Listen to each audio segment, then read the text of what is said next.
মই প্ৰধানমন্ত্ৰীক ভয় নকৰোঁ, মই মুখ্যমন্ত্ৰীক ভয় নকৰোঁ, মই মুখ্যমন্ত্ৰীৰ টেবুলৰ ওপৰত শিৱৰ তাণ্ডৱ দি দিম, মই মন গ'লে বিধানসভাৰ টেবুলৰ ওপৰত থিয় হৈ পেলাই নাচি দিম। এইবোৰ যে কৰে অখিল গগৈয়ে, নিজকে দেখাব বিচাৰে মোৰ সমান দম কাৰো নাই, মোৰ সমান সাহস কাৰো নাই। অখিল গগৈ যে এজন অভদ্ৰ ব্যক্তি হয় সেইটোৰ প্ৰমাণ তেওঁ নিজে দি থাকে সময়ে সময়ে।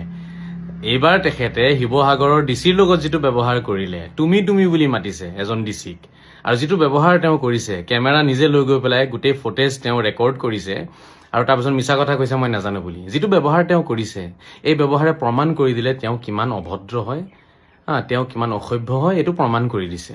গতিকে মই ভাবোঁ অখিল গগৈয়ে শিৱসাগৰৰ ডিচিক ক্ষমা খোজাটো উচিত। চাওক, এইবোৰ আচলতে কি মানে অখিল গগৈৰ নাটকবাজি। অখিল গগৈয়ে ৰাইজৰ মাজত নিজকে দেখাব বিচাৰে যে মই বহুত সাহসী, মই বহুত দম থকা এজন MLA হওঁ, মই কাকো ভয় নকৰোঁ, মই প্ৰধানমন্ত্ৰীক ভয় নকৰোঁ, মই মুখ্যমন্ত্ৰীক ভয় নকৰোঁ, মই মুখ্যমন্ত্ৰীৰ টেবুলৰ ওপৰত শিৱৰ তাণ্ডৱ দি দিম, মই মন গ'লে বিধানসভাৰ টেবুলৰ ওপৰত থিয় হৈ পেলাই নাচি দিম। এইবোৰ যে কৰে অখিল গগৈয়ে, নিজকে দেখাব বিচাৰে যে অসমৰ যিমান MLA আছে চবতকে বেছি মোৰ সাহস বেছি, চবতকে বেছি মোৰ দম আছে, মোৰ সমান দম কাৰো নাই, মোৰ সমান সাহস কাৰো নাই। এইটো দেখাব বিচাৰে। আচলতে এইবোৰ দেখাব গৈ তেওঁ যে প্ৰমাণ কৰি আছে তেওঁ যে অসভ্য হয়, অভদ্ৰ হয়, তেওঁ যে অশিক্ষিত হয়, না ইংলিছ ক'ব পাৰে ভালকে না হিন্দী ক'ব পাৰে। এজন IAS অফিচাৰৰ সন্মুখত তেওঁ কি হিন্দী মাৰিছে কালি। আকৌ নিজকে এনেকুৱা দেখাইছে যেন তেওঁ আৰু গোটেই দেশৰ প্ৰধানমন্ত্ৰী আৰু যেনিবা তেওঁ। আৰে IAS অফিচাৰৰ সন্মুখত কথা পতাৰ কাণ্ড জ্ঞানখিনি যদি নাই, তেওঁ কি ৰাইজৰ সেৱা কৰিব? তেওঁ কি ৰাইজৰ সেৱা কৰিব? কিবা আলোচনা কৰিবলগীয়া আছিলে, কিবা তেওঁৰ চকুত কিবা ভুল আছিলে, তেওঁ ভালকে বহি যুক্তিত আলোচনা কৰিব লাগিছিলে। কেমেৰা লৈ গৈ ভিডিঅ' বনাই ৰাইজক দেখাই আছে যে ৰাইজ চাওক মোৰ সাহস, ৰাইজ চাওক মোৰ কিমান দম আছে, মই ডিচিক অপমান কৰিব পাৰোঁ, ডিচিক তুমি বুলি ক'ব পাৰোঁ, ডিচি এজনক যাব লাগে তুম চলা যাও বুলি ক'ব। এইবোৰ মানে এনেকুৱা MLA থাকিলে কেনেকে দেশ আগবাঢ়িব, কেনেকে সমাজ আগবাঢ়িব? এনে অভদ্ৰ আচৰণ, এনে আসুৰিক আচৰণ লৈ পেলাই যদি এজন MLA ঘূৰি ফুৰি আছে, তেতিয়াহ'লে কি হ'ব কওক? কি হ'ব আমাৰ সমাজৰ? গতিকে অখিল গগৈয়ে ক্ষমা খোজাটো উচিত। লাখ টকা দৰমহা পায়, নিজৰ বেংকত কোটি কোটি টকা আছে, আকৌ বিধানসভাত চেণ্ডেল পিন্ধি যায়, হাৱাই চেণ্ডেল পিন্ধি যায়, মানে মহাপুৰুষ। অসমৰ ৰাইজক দেখায় মই মহাপুৰুষ, মই জোতা ভাল নাপাওঁ, মই সাধাৰণ মানুহ, মই চেণ্ডেল পিন্ধি ঘূৰিম। এইবোৰ নাটকবাজি। কথা কেনেকে ক'ব লাগে সেয়া নাজানে, কাপোৰ কেনেকে পিন্ধিব লাগে সেয়া নাজানে। আকৌ নিজকে দেখাব একে মই প্ৰধানমন্ত্ৰীতকে বেছি জ্ঞানী, মই ৰাষ্ট্ৰপতিতকে বেছি জ্ঞানী। মাজতে ৰাষ্ট্ৰপতিক লৈও কিবা কিবি কৈ দিছিলে, কোৱাৰ পিছত ক্ষমা খুজিছে আকৌ। গতিকে কি ক'ম মানে। গতিকে এনেকুৱা MLA থাকিলে আমি যে ধ্বংস হ'ম এইটো নিশ্চিত। গতিকে অখিল গগৈয়ে নিজৰ কাণ্ড জ্ঞানখিনি ঠিক কৰক, নিজকে ভদ্ৰ বনাওক, নিজকে সভ্য বনাওক আৰু ভালকে কাম কৰক, তেতিয়া নিশ্চয় চবেই ভাল পাব। আজিৰ যুগত এনে অভদ্ৰ আচৰণ, এনে আসুৰিক আচৰণ কোনো শিক্ষিত মানুহে কবুল নকৰে, গ্ৰহণ নকৰে। অশিক্ষিত মানুহে এইটো জয় কৰিব। ঠিক আছে, যিবোৰ দালাল আছে দালালবিলাকে ভাল পাব। ঠিক আছে, কোনো ভাল মানুহে ভাল নাপায়। সেই শিক্ষকসকলক যেতিয়া নেতাই ধমকি দিয়ে, সেই শিক্ষকসকলক যেতিয়া কোনোবা এজন বাবু অফিচাৰ, চাৰ্কল অফিচাৰ, তেনেকুৱা ধৰণৰ মানুহে গৈ পেলাই ধমকি দিয়ে, তেতিয়া আপোনালোকে উভতাই ধৰিবলৈ সাহস হ'ব লাগে। যেতিয়া 3 বছৰ চাকৰি কৰি IAS অফিচাৰৰ ঘৰত 300 কোটি টকা উদ্ধাৰ হয়, তেতিয়া এই IAS অফিচাৰ এছ'চিয়েশ্যন শুই থাকে। দেশত আটাইতকৈ বেছি ভ্ৰষ্টাচাৰ কৰাৰ সুযোগ পায় এই বাবুসকলে। নেতা এজনে 5 বছৰৰ পৰা 10 বছৰ পায়, কিন্তু এই বাবুসকলে আজীৱন সুযোগ পায় ভ্ৰষ্টাচাৰ কৰিবলৈ। দুৰ্ভাগ্যৰ কথা এই যে এই বাবুসকলৰ ওপৰত কোনো নেতাই একো ব্যৱস্থা ল'ব নোৱাৰে। এই কথা মই কোৱা নাই, এই কথা কৈছে পংকজ পাঠকে। পংকজ পাঠকে কালি যি আচলতে এক ঘটনা হৈ গ'ল শিৱসাগৰৰ ডিচিৰ লগত যি তৰ্কাতৰ্কি হ'ল শিৱসাগৰৰ MLA অৰ্থাৎ অখিল গগৈ ডাঙৰীয়াৰ, তাৰ ওপৰত এই গোটেই কথা বতৰাখিনি আচলতে লিখিছে পংকজ পাঠক ডাঙৰীয়াই। ঠিক তেনেদৰে পংকজ পাঠকৰ নিচিনা বহুতো ব্যক্তিয়ে আচলতে এই গোটেই ব্যৱস্থাটোক লৈ পেলাই প্ৰতিক্ৰিয়া প্ৰকাশ কৰিছে। কিছুমানে অখিল গগৈক সমৰ্থন কৰিছে, কিছুমানে অখিল গগৈক মিছবিহেভ কৰিছে বুলি কৈছে, কিন্তু সমৰ্থন কৰা সংখ্যাটো বেছি। এতিয়া কথাটো হৈ গ'ল অখিল গগৈ ডাঙৰীয়াই যি বিহেভ কৰিলে তেনেকুৱা ধৰণৰ বিহেভিয়াৰ কৰা আমি আগতেও দেখিছোঁ এইটো বাদ দিয়ক না এইটো মই কিয় দিব লাগে আপোনাক মই কিয় দিব লাগে ये जो एप्लीकेशन आना है आपके लिए आना पड़ेगा तो आपका जो सर्कल ऑफिसर है आपका एडीसी ये है आप डीसी हो आपके लिए आएगा मुझे लिए क्या आना पड़ता है আগতে NHPCৰ ডাইৰেক্টৰ গৰাকীক তেনেকুৱা ধৰণৰ বিহেভিয়াৰ কৰিছিল আৰু তেতিয়া মোৰ বেয়া লাগিছিলে খং উঠিছিলে আচলতে কালিও খং উঠিল হলে কিন্তু নুঠিলে কাৰণটো হৈ গ'ল এনেকুৱা ধৰণৰ আচলতে ব্যৱহাৰ আমি নেতাসকলৰ পৰা সঘনাই দেখিবলৈ পাই থাকোঁ অখিল গগৈটো এজন ক'বলৈ গ'লে অপজিশ্যনৰ ডাঙৰ লিডাৰ যাৰ আজিৰ ডেটত অসমত গুৰুত্ব আছে বা ভাৰতবৰ্ষতে তেওঁৰ প্ৰাসংগিকতা আছে কিন্তু কিছুমান নাভূত নাচুত নেতায়ো তাতকৈ বেয়া ব্যৱহাৰ কৰা আমি দেখা পাওঁ আনকি কেইবছৰমান আগত আমাৰ মাননীয় মুখ্যমন্ত্ৰীগৰাকীয়েও এগৰাকী IASক পাব্লিক প্লেটফৰ্মত ধমকি দিয়া আমি দেখা পাইছিলোঁ নগাঁৱতে সেই ঘটনা হৈছিলে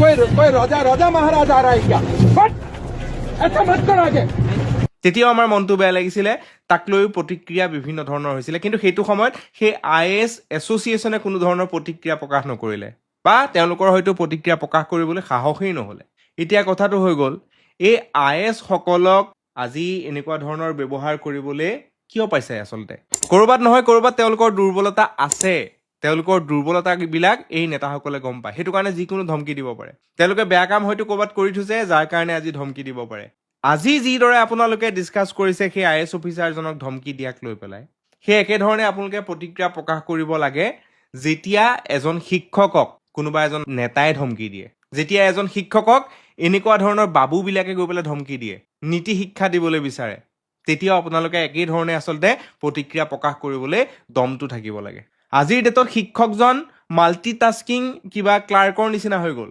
শিক্ষকে চব কৰিব লাগিব আৰু তাৰপিছত কিন্তু আটাইতকৈ গালি খাব লাগিব শিক্ষকসকলে সেই শিক্ষকসকলক যেতিয়া নেতাই ধমকি দিয়ে সেই শিক্ষকসকলক যেতিয়া কোনোবা এজন বাবু অফিচাৰ চাৰ্কল অফিচাৰ তেনেকুৱা ধৰণৰ মানুহে গৈ পেলাই ধমকি দিয়ে তেতিয়া আপোনালোকে উভতাই ধৰিবলৈ সাহস হ'ব লাগে আচলতে আমি সকলোৱে নিজৰ নিজৰ পজিশ্যনক সন্মান কৰিব লাগে আৰু সেই পজিশ্যনটোৰ সন্মান আমি বজাই ৰাখিব লাগে সেইটো আমাৰ দায়িত্ব কিন্তু আমি কাৰোবাক তেল মাৰিবলৈ গৈ কিবা কিছুমান কথা লুকুৱাবলৈ গৈ নিজৰ সন্মানটোতো হেৰুৱাওঁৱেই লগতে কিন্তু নিজৰ পজিশ্যনটোৰ সন্মানো আমি হেৰাই পেলাওঁ আজি এইজন IASক ধমকি দিছে অখিল গগৈ ডাঙৰীয়া আমাৰ বেয়া লাগিছে বহুতৰে বেয়া লাগিছে কিন্তু এনেকুৱা ধৰণৰ বস্তুবিলাক দেখি দেখি আমি অভ্যস্ত হৈ গৈছোঁ ভাৰতবৰ্ষত এইবিলাক সাধাৰণ কথা MLA এজনে IAS অফিচাৰক ধমকি দিয়ে থাকে এইবিলাক আচলতে শিক্ষা সেই আগৰ পৰা দেখি দেখি শিকি আহিছে MLA সকলে যে মই MLA হৈ গ'লে বহুত ডাঙৰ মানুহ IAS DC একো নহয় মোৰ সন্মুখত তেনেকুৱা ধৰণৰ আমি দেখি আহিছোঁ ঠিক তেনেকৈ IAS ACS সেইবিলাক মানুহেও ভাবে যে শিক্ষকগৰাকী এজন সাধাৰণ শিক্ষকহে তেওঁ আমাৰ কাৰণে একো নহয়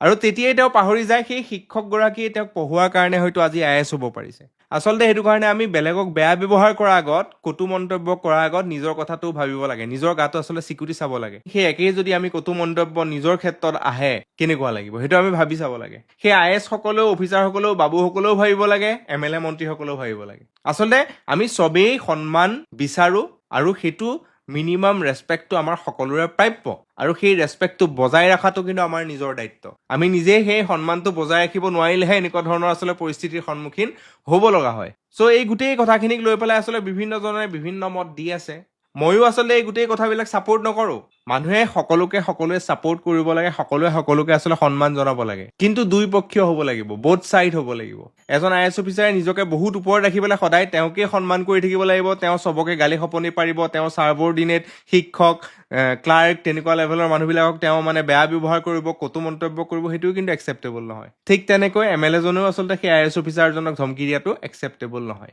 বা মন্ত্ৰী এজনে MLA জনক ধমকি দিয়াটো কিন্তু বৰ বেছি একচেপ্টেবল নহয় ইয়াতে বিতৰ্ক হৈছে সেই বিতৰ্কটো আন একো নাই এইটো পলিটিচাইজ কৰা হৈছে এইটো পলিটিকেল এংগুলৰ পৰা গোটেইখিনি লৈ যোৱা হৈছে কিন্তু সঁচা কথা ক'বলৈ গ'লে সেই সন্মান চকীখনক দিয়াটো উচিত আছিলে এগৰাকী MLA সঁচা কথা ক'বলৈ গ'লে সেই সন্মান নগাঁৱৰ DC গৰাকীকো দিয়া প্ৰয়োজনীয়তা আছিল আমাৰ মাননীয় মুখ্যমন্ত্ৰীগৰাকীয়ে সঁচা কথা ক'বলৈ গ'লে সেই শিক্ষকগৰাকীকো সন্মান দিবলগীয়া আছিলে আমাৰ সেই DC সকলে IAS সকলে বা ACS সকলে সকলোৱে আচলতে নিজৰ নিজৰ পজিশ্যনত সন্মান বিচাৰে আৰু তেওঁলোকৰ সেইটো প্ৰাপ্য আপোনালোকে কি ভাবে কথাখিনি লৈ কমেণ্টত জনাব এইটো মোৰ নিজৰ মত মই আপোনালোকৰ আগত প্ৰকাশ কৰিলোঁ ধন্যবাদ প্ৰটকলেও কয় বিধায়কজন ডিচিতকৈ ওপৰত তাৰ পাছত কি ইমান ডাঙৰ কথা ক'বলৈ আহে আপোনালোকে কোন এতিয়া প্ৰতিবাদ কৰিবলৈ অহা মানুহবিলাক কোন যিটো সময়ত ডিচি এগৰাকী কেমেৰা সন্মুখত হট বুলি দম দিছিলে মুখ্যমন্ত্ৰীয়ে তেতিয়া এই IS এছ'চিয়েশ্যন ক'ত আছিলে এই IS এছ'চিয়েশ্যন বোলে যিবিলাক কালি যে ওলাইছে ঘপককে এই পাৰ্টি ক'ত আছিলে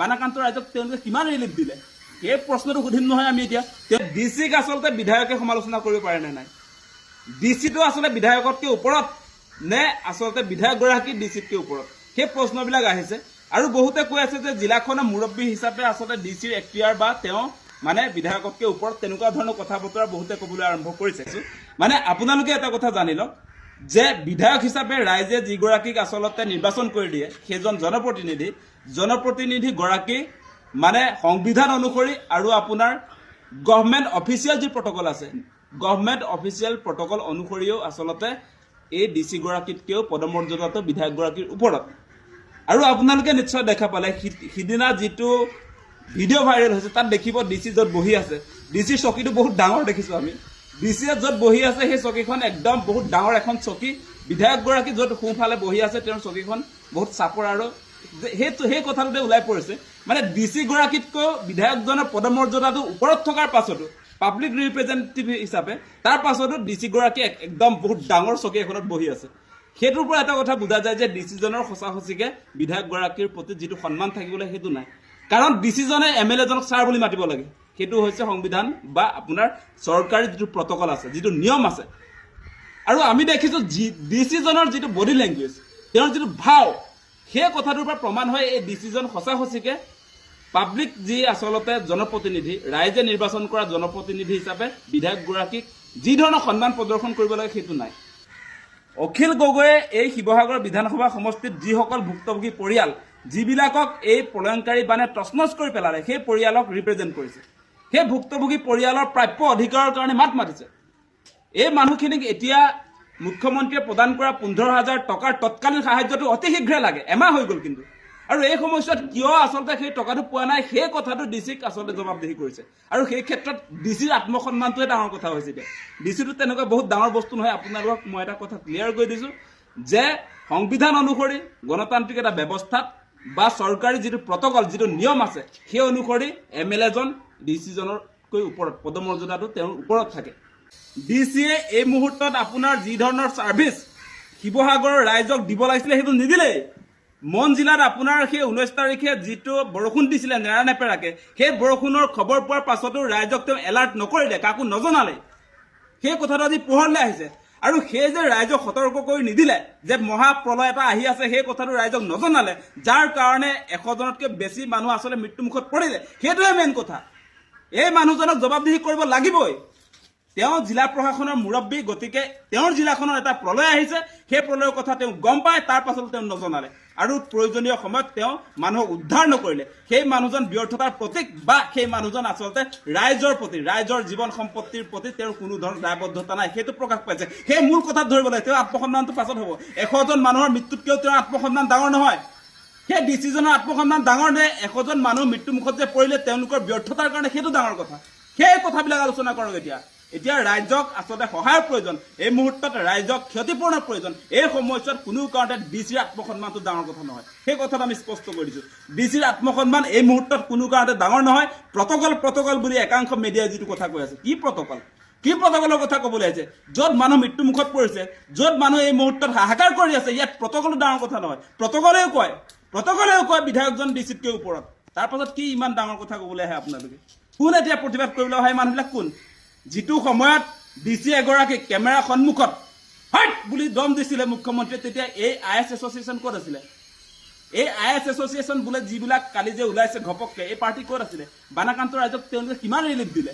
সেই প্ৰশ্নটো সুধিম নহয় আমি এতিয়া তেওঁলোকে কোন ঠাইত আচলতে বানাকান্ত ৰাইজৰ কাষত থিয় হৈ এই বিপদৰ সময়ত উদ্ধাৰ কৰিলে কেইটা মানুহক তেওঁলোকে সকাহ দিলে সেই প্ৰশ্নবিলাকতো আমি সুধিম আত্মসন্মানৰ কথা ক'বলৈ আহিছে লাজ নালাগে মানুহ মৃত্যুমুখত পৰিছে এই সময়ত তেওঁৰ পদমৰ্যাদা আত্মসন্মানৰ কথা ক'বলৈ আহে পদমৰ্যাদাৰ কথা এই মুহূৰ্তত নাহে আচলতে ভিডিঅ' ভাইৰেল হয়তো কি ডাঙৰ কথা ডিচিজনে যেতিয়া ভুল কৰি থাকিব চাৰিওফালে ভুল তেওঁলোকে যি সাহায্য প্ৰদান কৰিছে তাত সাংঘাতিক ধৰণৰ খেলি মেলি বাছি কেৱল বিজেপিৰ সদস্যবিলাকে য'ত ক্ষতিপূৰণ পায় সেই ভুলবিলাক আহিব লাগিব নাই ৰাইজৰ সন্মুখলৈ ডিচিৰ নেতৃত্বত চৰকাৰী সাহায্য আৰু ক্ষতিপূৰণ বাৰে বিং কৰা গোটেই খেলি মেলি এইবিলাক এক প্ৰকাৰ দুৰ্নীতি সেই দুৰ্নীতিটো ৰাইজৰ সন্মুখত আহিব লাগিব নে নালাগে সেইটো ভিডিঅ' বনোৱাটো ভাল হৈছে নে বেয়া হৈছে?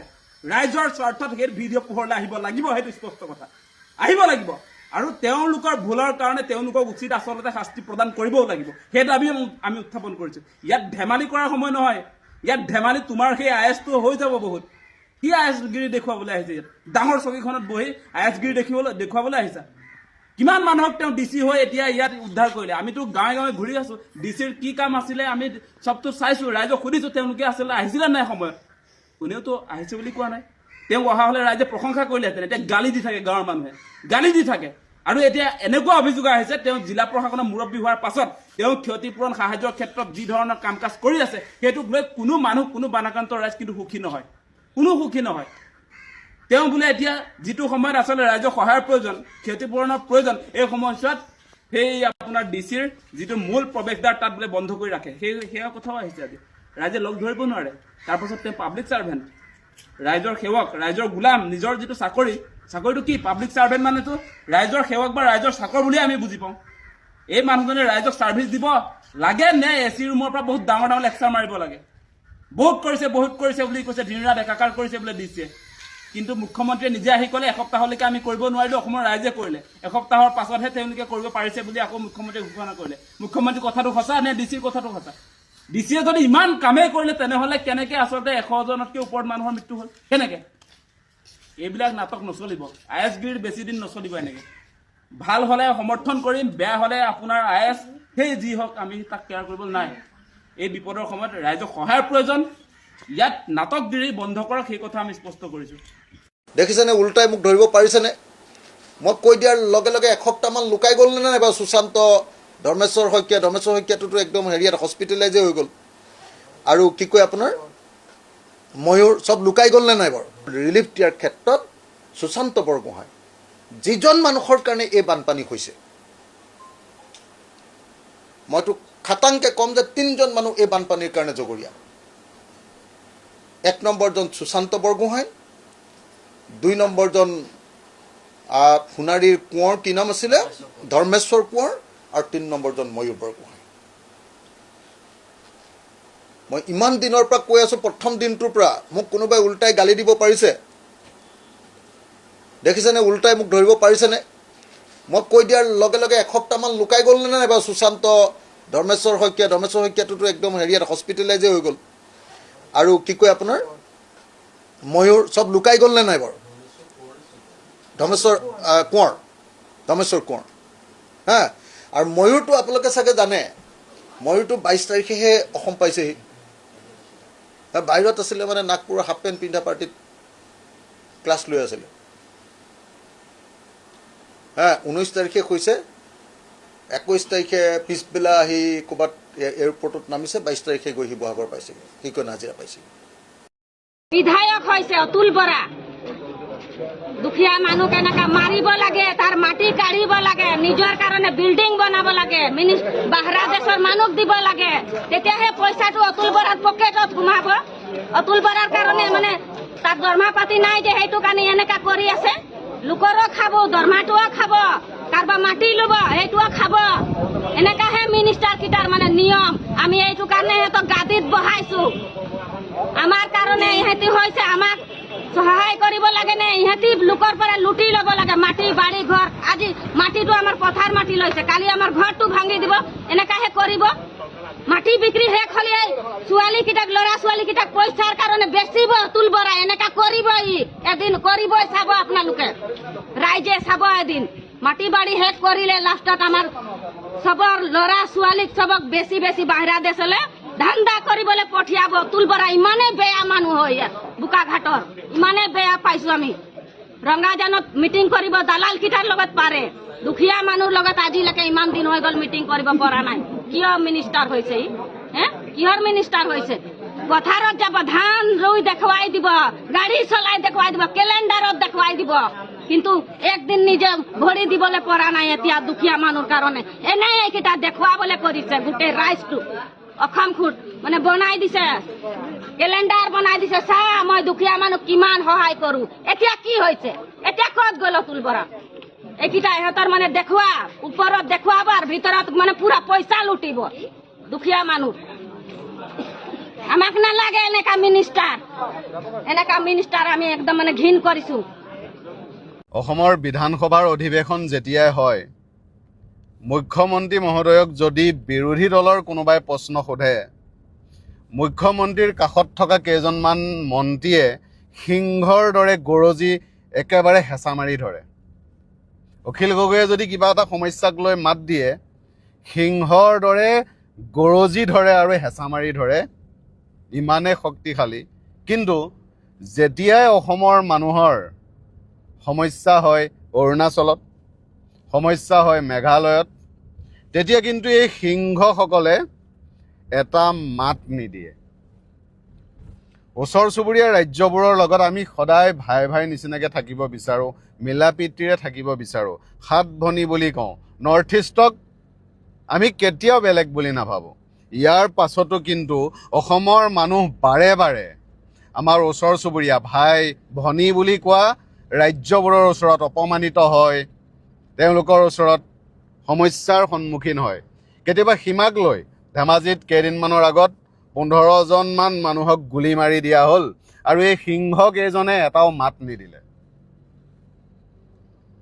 মেঘালয়ত ইখনৰ পাছত সিখন গাড়ী ভাঙি থকা হৈছে, সিংহকেইজনে এতিয়ালৈকে এটাও মাত নিদিলে। ইয়াক বাদ দি যদি কোনোবাই হিন্দু মুছলমানৰ নামত কথা কয়, মন্দিৰ মছজিদৰ কথা কয়, বাংলাদেশৰ কথা ওলায়, বিৰোধী দলৰ নেতাই আহি কিবা কথা কয়, প্ৰত্যেকটো কথাতে জঁপিয়াই পৰিবলৈ সময় থাকে, সিংহৰ দৰে গৰ্জন দিয়ে। কি কাম আছে এইবিলাকৰ এনে গৰ্জনৰ, যি কেৱল নিজৰ মানুহকেইটাকহে ৰঙা চকু দেখাব পাৰে? আজি মেঘালয়ক কিয় ৰঙা চকু দেখাব নোৱাৰে?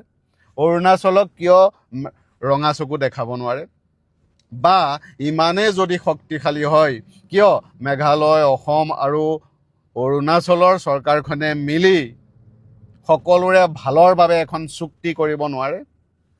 এইবোৰ নোৱাৰে, কাৰণ এইবোৰত সমাধান কৰিবলৈ দম নাথাকে। দম থাকে কেৱল বিধানসভাৰ ভিতৰত বিৰোধী দলৰ কোনোবা MLA নেতা মন্ত্ৰীয়ে যদি মাত দিয়ে, তাক হেঁচা মাৰি ধৰা। এইবোৰৰ জৰিয়তে অসমৰ বা অসমৰ ৰাইজৰ একো লাভ নাই। অসমৰ ৰাইজৰ লাভ তেতিয়া হ'ব, অসমে যেতিয়া ওচৰ চুবুৰীয়া ৰাজ্যবোৰৰ লগত সমস্যা সমাধান কৰিব। অসমৰ নাগৰিকৰ সুৰক্ষা দিবৰ বাবে ওচৰ চুবুৰীয়া ৰাজ্যবোৰক অসমৰ মানুহক সন্মান কৰিবলৈ বাধ্য কৰাব। অসমৰ মানুহেও ওচৰ চুবুৰীয়া অৰুণাচল, মেঘালয়ৰ মানুহক সন্মান কৰিব লাগিব আৰু সকলোৱে মিলি নৰ্থ ইষ্টক আগবঢ়াব লাগিব। এই কাজিয়াবোৰ দূৰ হ'বৰ বাবে দুয়োখন চৰকাৰে কথা পাতিব লাগিব। অসমৰ চৰকাৰে প্ৰয়োজন হ'লে ৰঙা চকু দেখাব লাগিব, কিন্তু গুলি মাৰি দিলেও ৰঙা চকু দেখুৱাব নোৱাৰে, গাড়ী ভাঙি দিলেও ৰঙা চকু দেখুৱাব নোৱাৰে। আজিলৈকে সাঁথৰটো মই বুজি নাপালোঁ। সেয়ে মই পুনৰ কৈছোঁ, মুখ্যমন্ত্ৰীক কিবা এটা প্ৰশ্ন সুধিলে হেঁচা মাৰি ধৰা ওচৰত থকা শক্তিশালী মন্ত্ৰীকেইজনে যাতে মুখ্যমন্ত্ৰী মহোদয়ক প্ৰেছাৰ দিয়ে আৰু কয় অসমৰ মানুহৰ নিৰাপত্তা সুৰক্ষিত কৰক। জয় অসম। হিমন্ত বিশ্ব শৰ্মাই কথা দিছিল যে তেওঁলোকৰ চৰকাৰ হ'লে দালি 1 কেজি, চেনি 1 কেজি, মিঠাতেল 1 বটল, নিমখ 1 পেকেট আৰু জয়ন্ত মল্লয়টো কৈছিল তাজা আমুল তাজা গাখীৰৰ পেকেট ফ্ৰী দিব বুলি। কিন্তু এতিয়া ৰাইজে ফ্ৰী পাইছেনে? এই কথাটো মই সুধিব বিচাৰিছোঁ। তেওঁলোকে আভুৱা ভাৰিলে আমাৰ গোটেই অসমৰ লোকসকলক। নিৰ্বাচনলৈ কেইবামান থকা অৱস্থাত তেওঁলোকে উলিয়াই দিলে যে আপোনালোকে 100 টকা মূল্য দিলেই হ'ব, তাত আপোনালোকে 1 কেজি দালি পাব, নিমখ 1 পেকেট পাব আৰু চেনি 1 কেজি পাব। আৰু কেইদিনমান মানুহক দি সেয়া তেওঁলোকে নটা লগাই দিলে, টোপ লগাই দিলে। তাৰপাছত তেওঁলোকে ক'লে যে এতিয়া আপোনালোকে 100 টকাতহে পাই আছে, আপোনালোকে যদি এইবাৰো আমাক ভোট দি জিকাই দিয়ে, এই সমস্ত বস্তুখিনি আমি আপোনালোকক ফ্ৰী দিম। কিন্তু এতিয়া দিছে জানো? নাই দিয়া, আৰু ভৱিষ্যতলৈকো দিব নোৱাৰে। এইবাবেই নোৱাৰে, মই কথাটো আপোনালোকক বুজাই দিব লৈছোঁ। আপোনালোকে জানে, প্ৰথমতে আমাক নীতিন গাডকাৰী ডাঙৰীয়াই ক'লে যে পেট্ৰলত আমি ইথানেল যদি মিক্স কৰি আমি বিক্ৰী কৰোঁ, তেতিয়াহ'লে ইয়াৰ দামটো কমিব আৰু ভাৰতৰ নাগৰিকে কম দামত পেট্ৰল কিনিবলৈ পাব। ঠিক আছে, ইয়াৰ অন্তৰালৰ কথাটো আমি বুজি পাওঁ যে আগতে আমাৰ দেশে ৰাছিয়া আৰু ইৰাণৰ পৰা সস্তা দামত পেট্ৰল খাৰুৱা তেল কিনি আছিল। কিন্তু আমেৰিকাৰ ডোনাল্ড ট্ৰাম্পে যেতিয়া নৰেন্দ্ৰ মোদীক দম দিলে যে তুমি তাৰ পৰা কিনিব নোৱাৰিবা, আমি য'ৰ পৰা কওঁ তোৰ পৰাহে তেল কিনিব পাৰিবা, কাৰণ নৰেন্দ্ৰ মোদী এপষ্টিন পাইলত ফচি আছে, গোটেই বস্তুখিনি ডোনাল্ড ট্ৰাম্পৰ হাতত আছে, এদিনৰ ভিতৰতে কেৰিয়াৰ বৰবাদ কৰি দিব পাৰে। সেইকাৰণে নৰেন্দ্ৰ মোদীয়ে সকলো কথা মানিবলৈ বাধ্য। ডোনাল্ড ট্ৰাম্পে ক'লে যে ভেনিজুৱেলাৰ পৰা তোমালোকে তেল কিনিব লাগিব। এতিয়া বছ আমাৰ দেশে ভেনিজুৱেলাৰ পৰা তেল কিনি আছে, যিহেতুকে ভেনিজুৱেলাৰ তেলৰ দাম বেছি, খাৰুৱা তেলৰ দামটো বেছি আৰু তাক পৰিশোধন কৰোঁতে খৰচ বেছি হয়। সেয়ে কি কৰিলে এই চৰকাৰখনে, মোদী চৰকাৰে পেট্ৰলৰ লগত ইথানেল মিক্স কৰাৰ তেওঁলোকে পদক্ষেপ হাতত ল'লে। যি ইথানেল প্ৰস্তুত কৰিবলৈ বহুতখিনি আচলতে কুঁহিয়াৰৰ প্ৰয়োজন হয়। কুঁহিয়াৰৰ ৰসৰ পৰাই ইথানলৰ প্ৰস্তুত হয় আৰু আমি সকলোৱে জানো কুঁহিয়াৰৰ পৰাই চেনি প্ৰস্তুত হয় বুলি। আগতে কংগ্ৰেছৰ দিনততো 22-25 টকা আছিল চেনিৰ কেজি, কিন্তু সিদিনাখনিলৈকো আমি 40, 42, 44 টকাত আমি চেনিৰ কেজি কিনি আছিলোঁ। কিন্তু আজি এই চেনিৰ কেজি কিমান জানেনে? আজি এই চেনিৰ কেজি 65 টকা। কাৰণ ইথানেল প্ৰস্তুত কৰোঁতে গোটেই কুঁহিয়াৰখিনি যেতিয়া তাত প্ৰয়োগ হৈ গ'ল, এতিয়া চেনিলৈ আচলতে কুঁহিয়াৰৰ পৰিমাণটো কমি গ'ল। সেয়েহে এতিয়া কি হৈছে, আমাৰ দেশে বাহিৰৰ পৰা চেনি আমদানি কৰিব লগা হৈছে আৰু যাৰ ফলত চেনিৰ দাম এতিয়া 65 টকা হ'ল। আমি এতিয়া মানে পেট্ৰলো আমি কম দামত কিনিব পৰা নাই, ইথানেল মিক্স কৰা পেট্ৰলো আমি এতিয়া 107 টকাত কিনি আছোঁ আৰু চেনিও এতিয়া লাভৰ মূৰত গৈ কি হৈছে, আমি 65 টকাত কিনিব লগা হৈছে। তাৰমানে তেওঁলোকে আমাক কোনো ফালৰ পৰাই সকাহ দিব নোৱাৰিলে, না পেট্ৰলত দিব পাৰিলে, না চেনিত দিব পাৰিলে। এইখন চৰকাৰ হৈছে এনেকুৱা, এওঁলোকৰ চৰকাৰ চলাবৰ পৰা কেপাচিটি এওঁলোকৰ নায়েই। সেইকাৰণে বিগত 70-75টা বছৰ এওঁলোকে দেশত আচলতে শাসনভাৰ পোৱা নাছিল আৰু এই 12টা বছৰত ইতিমধ্যে সকলোৱে গম পালেই এওঁলোকৰ যে আচলতে মগজ বোলা বস্তুটো একোৱেই নাই। এওঁলোকে হিন্দু মুছলমানৰ বাহিৰে মানুহৰ মাজত কাজিয়া বকৰা লগোৱাৰ বাহিৰে এওঁলোকৰ মাজত একো নাই। এওঁলোকে দেখিছে ৰাজ্যই কাজিয়া লগাইছে। আজি বোলে অসম অৰুণাচলৰ কাজিয়া, কাইলৈ বোলে মেঘালয় অসমৰ কাজিয়া, মণিপুৰত 3 বছৰ দিন চলিয়ে আছে। এওঁলোকে তাৰ পিছত আকৌ অখণ্ড ভাৰতৰ কথা এওঁলোকে সপোন দেখে। নিজৰ আন্তঃৰাজ্যিক সমস্যাবোৰ এওঁলোকে সমাধান কৰিব নোৱাৰে। ন্যূনতম যিবোৰ বস্তু অতি মানে আমাৰ প্ৰয়োজনীয় সামগ্ৰীৰ খাদ্যবস্তু, সেইখিনিৰ দাম এওঁলোকে নিয়ন্ত্ৰণ কৰিব নোৱাৰে আৰু এওঁলোকে বহুত ডাঙৰ ডাঙৰ কথা কয়। সেইকাৰণে মই আপোনালোকক চেলেঞ্জ কৰিছোঁ পুনৰবাৰ, আপোনালোকক যদি হিমন্ত বিশ্ব চৰকাৰে এই চেনি আৰু এই দালি, এই মিঠাতেল, নিমখ আৰু আমুল, আপোনাৰ তাজা আমুলৰ পেকেট যদি ফ্ৰী দিব পাৰে, মই চুলি খুৰাই দিম। চেলেঞ্জ।